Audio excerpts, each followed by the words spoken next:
Temple run अपने time के सबसे एडिक्टिव मोबाइल गेम्स में से एक। क्लासरूम, मेट्रो या कॉलेज कैंटीन में हर जगह एक ही सीन था। लोग भाग रहे थे, क्वाइन उठा रहे थे और डेमोन से बच रहे थे। कुल मिला जुलाकर ये कहना भी गलत नहीं होगा कि आज मोबाइल गेमिंग जिस मुकाम पर है उसकी शुरुआत कहीं न कहीं टेम्पल रन से ही हुई थी। हाँ, आज का जमाना फ्री फायर और BGMI जैसे हाई ग्राफिक गेम्स का है, लेकिन उस दौर में टेम्पल रन एक ऐसा गेम था जिसे सिर्फ गेमर्स नहीं बल्कि हर कोई खेलता था। उम्र, जेंडर या इंटरेस्ट की कोई सीमा ही नहीं।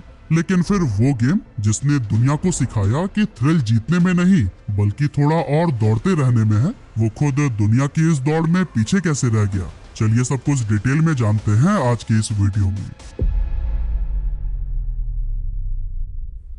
तो दोस्तों, टेम्पल रन की स्टोरी स्टार्ट होती है एक हस्बैंड वाइफ की जोड़ी से, कीथ शेफर्ड और नतालिया लुकियानोवा।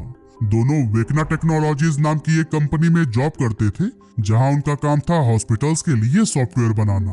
अब वैसे तो काम काफी अच्छा था, लेकिन मन में अपना कुछ करने की चाह थी, जहां क्रिएटिविटी की कोई सीमा ना हो। लेकिन क्या करें और कैसे शुरू करें, इसका उन्हें कोई आइडिया नहीं था। अब कीथ बचपन से ही गेम डेवलप करने के शौकीन थे, इसीलिए आज भी वो इस काम को अपने साइड हॉबी की तरह करते थे। साथ ही वो एप्पल मोबाइल फोन्स के भी इतने बड़े दीवाने थे कि नया आईफोन लॉन्च होते ही वो सबसे पहले लाइन में नजर आते थे। अब 2008 में जब एप्पल ने अनाउंस किया कि वो जल्दी ऐप स्टोर लॉन्च करने वाले हैं, तो यही पल कीथ की जिंदगी का टर्निंग पॉइंट बन गया। उन्होंने सोचा कि क्यों ना नौकरी छोड़कर ऐप स्टोर के लिए गेम्स बनाए जाएं।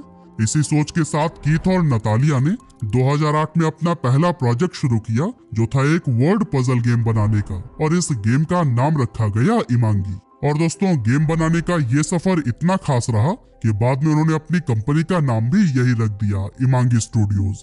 पहले ही महीने में उनके गेम ने करीब $5000 की कमाई की, जो कि उनके एक्सपेक्टेशन से कहीं ज्यादा थी।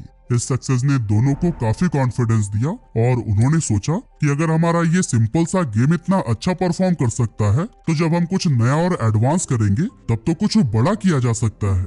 इसी सोच के साथ ही उन्होंने कई सारे वर्ड गेम्स बनाए, क्योंकि उन्हें उम्मीद थी कि इनमें से कुछ तो जरूर हिट होंगे। लेकिन नतीजा बिल्कुल उल्टा हुआ, क्योंकि ये सारे गेम्स मार्केट में गुमनाम होकर रह गए। लेकिन इसके बावजूद दोनों ने हार नहीं मानी। उन्होंने डिसाइड किया कि अब कुछ बड़ा करना है और इस क्रिसमस तक बच्चों के लिए 3D racing game little red sled बनाना है। गेम का कॉन्सेप्ट बिल्कुल सिंपल था कि एक कार्टून किड बर्फीले पहाड़ों पर रेस करता है, हवा में उड़ता है और मुश्किलों से बचते हुए फिनिश लाइन तक पहुंचता है। देखने में ये गेम बहुत ही अट्रैक्टिव और स्मूथ था। कीथ और नतालिया का प्लान था कि वो इस गेम को 3 महीने में पूरा करके क्रिसमस सीजन में लॉन्च कर देंगे। लेकिन यह प्रोजेक्ट खींचते खींचते करीब 6 महीने में जाकर पूरा हुआ, और तब तक क्रिसमस को गए हुए काफी टाइम हो चुका था। यानी कि वो परफेक्ट टाइमिंग निकल चुकी थी जिसके लिए ये गेम बनाने का प्लान किया गया था। इसी वजह से फाउंडर्स को भी काफी नुकसान हुआ और उन्होंने डिसाइड किया कि आज के बाद वो कभी भी सीजनल गेम्स नहीं बनाएंगे। इसके बाद साल 2009 में उन्होंने लॉन्च किया हार्बर मास्टर। अब वैसे तो ये एक छोटा प्रोजेक्ट था, लेकिन इसका रिजल्ट बहुत बड़ा मिला, क्योंकि हार्बर मास्टर उनका पहला ऐसा गेम था जिसने सिर्फ 1 साल में ही $1 लाख से ज्यादा की कमाई की थी। और दोस्तों, इस सक्सेस को देखकर कीथ और नतालिया को पहली बार लगा कि वो सच में अपने दम पर कुछ बड़ा कर सकते हैं, क्योंकि अब उनकी छोटी सी कंपनी इमांगी स्टूडियोज सिर्फ एक पैशन प्रोजेक्ट नहीं बल्कि एक उभरता हुआ नाम बन रही थी। लेकिन दोस्तों, ये कपल्स जानते थे कि अगर उन्हें आगे बढ़ना है तो सिर्फ अच्छा गेम प्ले ही काफी नहीं होगा, बल्कि इसे देखने में भी उतना ही एंगेजिंग और पॉलिश्ड बनाना होगा।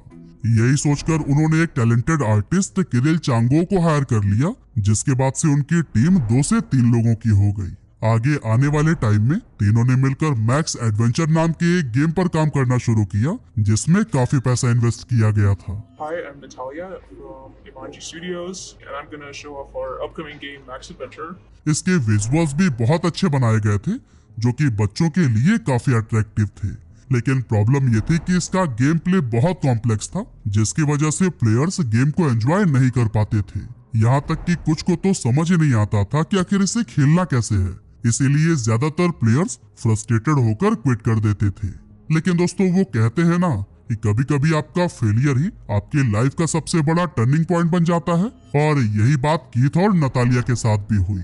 उन्होंने तय किया कि आगे कोई भी गेम बनाने से पहले वो ये समझेंगे कि आखिर इस गेम में कहां गलतियां हुई हैं और आगे क्या बेहतर किया जा सकता है। उसी दौरान उन्होंने एक इंटरेस्टिंग बात नोटिस की कि मैक्स एडवेंचर में जब कैरेक्टर कॉइन कलेक्ट करता है तो वो मोमेंट बहुत ही सेटिस्फाइंग लगता है। और दोस्तों बस यही वो पल था जब उन्हें अपने अगले गेम का कॉन्सेप्ट मिल गया था। जी हाँ, हम बात कर रहे हैं टेम्पल रन की, जो कि दुनिया के सबसे एडिक्टिव मोबाइल गेम्स में से एक साबित हुआ। लेकिन टेम्पल रन का कॉन्सेप्ट जितना आसान दिख रहा था, उसे बनाना उतना ही ज्यादा मुश्किल था और उसे लेकर टीम में कई तरह के कॉन्फ्लिक्ट भी शुरू हो गए थे। एक्चुअली मैक्स एडवेंचर गेम के फेलियर के बाद उन्होंने ठान लिया था कि अगला गेम सिंपल और स्ट्रेट फॉरवर्ड होगा, जिसे कोई भी बिना इंस्ट्रक्शन के भी खेल सके।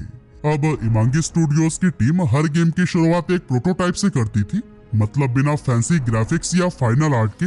शुरुआत में बस एक बेसिक स्क्रीन बनाया गया जिसमें कुछ सिंपल शेप्स और एक कैरेक्टर था जो बस आगे दौड़ता रहता था। इस प्रोटोटाइप को जब किरिल ने देखा तो एक ऐसा आइडिया दिया जिसने इमांगी की किस्मत ही पलट दी। उन्होंने कहा कि क्यों ना इसे एक टेम्पल में सेट करें जिसमें पुराने नक्काशी और चारों तरफ एक डरावना जंगल वाला वाइब हो। कीथ शेफर्ड को भी ये कॉन्सेप्ट तुरंत पसंद आ गया, लेकिन एक सवाल अब भी बाकी था कि ये कैरेक्टर आखिर भाग क्यों रहा है। तब उन्होंने कहानी में एक माइथोलॉजिकल ट्विस्ट जोड़ा कि एक एक्सप्लोरर जिसने मंदिर से कोई कीमती चीज चुरा लिया है और अब वो एक ऐसी रहस्यमयी दुनिया में फंस गया है जहां लगातार उसे भागते रहना पड़ता है। और दोस्तों अगर वो भाग ही रहा है तो फिर अगला सवाल है कि उसका पीछा कौन कर रहा है। अब दोस्तों इमांगी की फिलॉसफी हमेशा से साफ रही थी कि वो गन या वायलेंस का इस्तेमाल नहीं करेंगे। इसीलिए चोर पुलिस न खेलते हुए उन्होंने डिसाइड किया कि टेम्पल से उस चीज को चुराने के बाद प्लेयर के पीछे एक पत्थर लुढ़कता हुआ आएगा और ये पत्थर इतना विशाल होगा कि प्लेयर के पास मुकाबला करने का ऑप्शन ही ना रहे, बस जान बचाकर भागते जाओ। लेकिन फिर इमांगी स्टूडियोज की टीम ने सोचा कि अगर खतरा कुछ और थोड़ा सा भयानक हो जाए तो गेम और भी मजेदार हो सकता है। और तभी किरिल ने उस पत्थर की जगह डेविल मॉन्की को लाने का आइडिया दिया। इसके बाद उन्होंने मॉन्की की डिजाइनिंग करनी शुरू कर दी और एक ऐसा इमेज बनाया जिसमें उसका चेहरा काफी ज्यादा हॉन्टेड दिखाई दे रहा था, आंखें ग्लो करती हुई और हर हरकत में एक अजीब सा डर। ये एक ऐसा क्रिएचर था जिसे देखकर कोई भी दोबारा पीछे ना मुड़ सके। लेकिन दोस्तों इस कैरेक्टर को लेकर भी टीम में डिबेट शुरू हो गए थे। असल में नतालिया को ये मॉन्की बहुत भयानक लगा। उन्हें शक था कि लोग डरकर कहीं गेम ही ना छोड़ दे। इवन कीथ को भी ये मॉन्की कुछ खास पसंद नहीं आया, क्योंकि उनका मेन मकसद था कि प्लेयर सिर्फ टेंशन महसूस करे, डरे नहीं। लेकिन दोस्तों किरिल ने तो ठान रखा था कि गेम में यही कैरेक्टर ही रहेगा, क्योंकि उन्हें लगता था कि खेल जितना डरावना होगा उतना ही मजा आएगा। आखिरकार लंबे डिबेट के बाद डेविल मॉन्की के साथ में ही गेम को 4 अगस्त 2011 के दिन ऐप स्टोर पर लॉन्च कर दिया गया, जिसका प्राइस था 99 सेंट्स। शुरुआत में टेम्पल रन को लोगों ने खूब पसंद किया। चार्ट पर भी ये तेजी से चढ़ा, भर भर कर पॉजिटिव रिव्यूज आने लगे और डाउनलोड्स की संख्या भी तेजी से इंक्रीज हुई। लेकिन फिर कुछ ही हफ्तों में कहानी पूरी तरह से पलट गई, क्योंकि अब डाउनलोड्स धीरे धीरे कम होने लगे थे, साथ ही गेम्स की पॉपुलैरिटी भी नीचे गिरने लगी। और दोस्तों मोबाइल गेमिंग की दुनिया में इसे डेथ स्पाइरल कहते हैं, जहां एक बार गेम नीचे जाना शुरू कर दे तो उसे वापस ऊपर लाना लगभग नामुमकिन हो जाता है। इमांगी के टीम के लिए ये एक बहुत मुश्किल समय था। कीथ और नतालिया किसी भी तरह से इस गेम को डेड होने से बचाना चाहते थे, इसीलिए उन्होंने मिलकर एक बड़ा फैसला लिया और लॉन्च के 4 महीने बाद ही यानी दिसंबर 2011 में 99 सेंट्स को भी हटाकर इस गेम को कम्प्लीटली फ्री कर दिया। लेकिन दोस्तों कीथ और नतालिया को बिल्स भरने थे और स्टूडियो भी चलाना था। ऐसे में उन्होंने ऐप में एड्स लगाने का फैसला किया ताकि बेसिक रेवेन्यू बनी रहे। और फिर यही से कहानी ने फिर से करवट ले ली, क्योंकि फ्री वर्जन आते ही डाउनलोड्स ऐसे बढ़े जैसे मानो बाढ़ आ गई हो। कुछ ही हफ्तों में टेम्पल रन ने पूरे वर्ल्ड में तहलका मचा दिया था। दिसंबर 2011 में टेम्पल रन ने iTunes स्टोर के टॉप 50 मोस्ट डाउनलोडेड ऐप में अपनी जगह बना ली थी और कुछ ही समय बाद ये नंबर 1 फ्री iOS ऐप बन गया था। अब आप शायद यह सोच रहे होंगे कि हम अभी तक एंड्रॉइड की बात क्यों नहीं कर रहे हैं। तो दोस्तों आपको बताते चले कि शुरू में ये गेम सिर्फ iOS के लिए ही लॉन्च किया गया था, इसीलिए आईफोन यूजर्स के बीच इसने अपनी एक यूनिक पहचान बना ली थी। और दोस्तों इसे इतना ज्यादा पसंद किया गया कि कुछ ही महीनों में ये आईफोन गेमिंग की पहचान बन चुका था।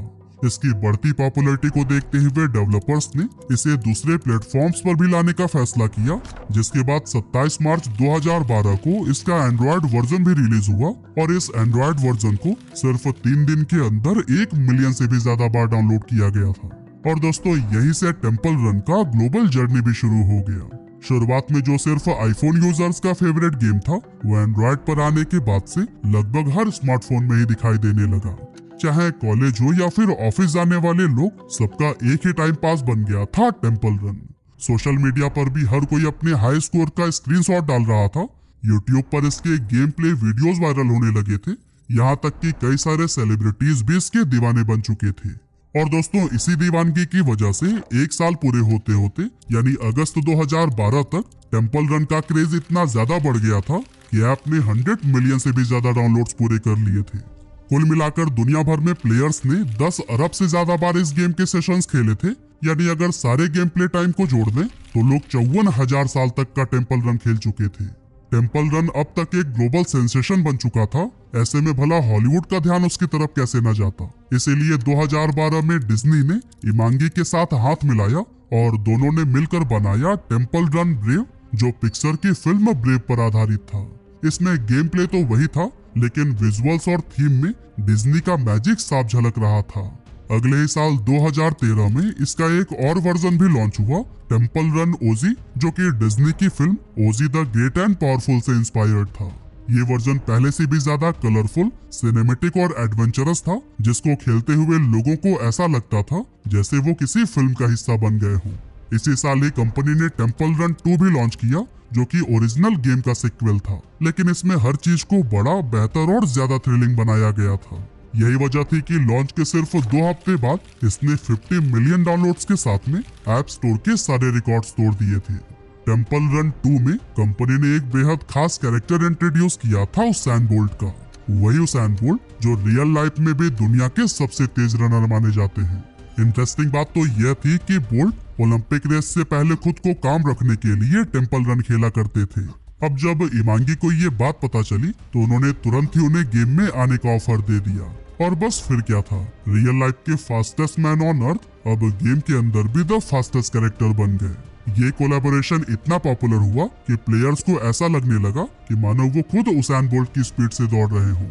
लेकिन दोस्तों वो कहते हैं ना कि हर ऊंचाई के बाद से ढलान शुरू होता है। टेम्पल रन भी अब तेजी से उसी ढलान की तरफ बढ़ने लगा था, क्योंकि धीरे धीरे ये गेम अपने ही रिपीटेशन में फंसने लगा। हर बार सेम ही लूप चल रहा था, रन, टर्न, जंप, डाई और फिर से रन। ऐसे में टेम्पल रन 2 दिखने में जरूर बेहतर था, लेकिन कोर गेम प्ले वही था, एक ऐसी दौड़ जो कभी खत्म नहीं होती। इसीलिए प्लेयर्स अब इससे धीरे धीरे बोर होने लगे थे। उन्हें अब ज्यादा मिशंस चाहिए थे जो कि और भी ज्यादा थ्रिल लेकर आए, लेकिन इमांगी चाहता था कि वो गेम की सिंप्लिसिटी बनाए रखे। और दोस्तों इसी डिमांड को ही नोटिस की उसके competitor SYBU games and kilo ने। उन्होंने 2012 में लॉन्च किया सबवे सर्फर्स। पहली नजर में ये भी वही टेम्पल रन के जैसा ही एंडलेस रनिंग गेम लग रहा था, बस भागते जाओ और ऑब्स्टिकल से बचते जाओ। लेकिन फर्क बहुत बड़ा था। सबवे सर्फर्स ज्यादा तेज, कलरफुल और ज्यादा एलाइव था। हर कैरेक्टर की अपनी पर्सनालिटी थी, हर रन में एक अलग एनर्जी थी, एक अलग वाइब थी, जो कि टेम्पल रन में अब खो चुकी थी। जंगल के अंधेरे के जगह अब चमकते हुए सबवेज थे, हॉवर बोर्ड्स पर दौड़ते बच्चे और बैकग्राउंड में बजता कूल हिप हॉप म्यूजिक लोगों को ज्यादा पसंद आने लगा। और सबसे कमाल की बात तो ये थी कि सबवे सर्फर्स हर महीने ही अपडेट होता था। हर बार एक नए वर्ल्ड टूर का अपडेट आता था, जिसमें प्लेयर्स को पेरिस, टोक्यो और काहिरा जैसे शहर के नए विजुअल्स और कैरेक्टर मिल रहे थे। जबकि इमांगी स्टूडियोज हमेशा 10 से 12 डेवलपर्स की एक छोटी सी टीम रही। असल में कीथ और नतालिया खुद चाहते थे कि उनकी टीम छोटी ही रहे, ताकि टीम में क्रिएटिविटी जिंदा रह सके। लेकिन इसका एक बड़ा नुकसान ये हुआ कि उनकी ये टीम इतने बड़े स्केल पर जल्दी जल्दी अपडेट्स नहीं ला सकी, जिसका असर ये हुआ कि 2012 में जहां टेम्पल रन टॉप पर था, 2018 आते आते सबवे सर्फर्स दुनिया का सबसे ज्यादा डाउनलोड किया जाने वाला मोबाइल गेम बन गया। लेकिन दोस्तों टेम्पल रन के डाउनफॉल का इकलौता रीजन हम सबवे सर्फर्स को नहीं मान सकते, क्योंकि 2015 के बाद ऐप स्टोर अनगिनत रनर गेम से भर चुका था, जैसे कि minion rush, sonic dash, agent dash और रनिंग फ्रेड जैसे कई सारे। और इन सब की थीम कहीं ना कहीं टेम्पल रन से ही मिलती जुलती थी। हालांकि टेम्पल रन 2 के बाद इमांगी ने नए रास्ते आजमाने की कोशिश करी और 2014 में उन्होंने सैमसंग गियर के लिए टेम्पल रन VR लॉन्च किया। ये टेम्पल रन का वर्चुअल रियलिटी वर्जन था जिसमें खिलाड़ी खुद फर्स्ट पर्सन व्यू में दौड़ते हुए टेम्पल के अंदर का थ्रिल महसूस कर सकता था। लेकिन ये वर्जन भी ज्यादा हिट नहीं हो पाया क्योंकि उस समय VR डिवाइसेस आम लोगों में उतने पॉपुलर नहीं थे। इसके बाद नवंबर 2016 में टेम्पल रन ट्रेजर हंटर्स और 2021 में टेम्पल रन पजल एडवेंचर नाम से पजल गेम्स लॉन्च किए गए, लेकिन इस बार भी फैंस ने कोई खास इंटरेस्ट नहीं दिखाया। वहीं दूसरी ओर टेम्पल रन के इतने सारे कॉपीड वर्जन भी मार्केट में आ चुके थे कि उसकी ओरिजिनलिटी और यूनिकनेस धीरे धीरे खत्म होती चली गई। कंपनी ने बहुत अलग अलग तरह से कोशिश की, लेकिन जिसने इस गेम को एक बार अपने फोन से अनइंस्टॉल कर दिया फिर दोबारा इसकी तरफ वापस नहीं लौटा। अब दोस्तों, इमांगी स्टूडियोज ने वादा किया है कि वो जल्द ही टेम्पल रन 3 लेकर आएंगे जो पहले से ज्यादा मजेदार और रोमांचक होगा। लेकिन सच्चाई ये है कि ना तो इसकी रिलीज डेट पता है और न ही ये पक्का है कि वो फिर से वैसा ही जादू दोहरा पाएगा या नहीं। टेम्पल रन 1 और 2 आज भी ऐप स्टोर और प्ले स्टोर पर अवेलेबल हैं, पर उनका चार्म अब पूरी तरह से खत्म हो चुका है क्योंकि प्लेयर्स का ध्यान अब first person shooters, action adventures और रोल प्लेइंग गेम्स की तरफ जा चुका है। फिर भी टेम्पल रन सिर्फ एक गेम नहीं था, वो एक एहसास था जिसने दुनिया को सिखाया कि थ्रिल जीतने में नहीं बल्कि थोड़ा और दौड़ते रहने में है। लेकिन इत्तेफाक तो देखिए कि खुद वही गेम दुनिया की इस दौड़ में पीछे रह गया। वैसे टेम्पल रन से आपकी क्या यादें जुड़ी हैं, हमें कमेंट करके जरूर बताइए।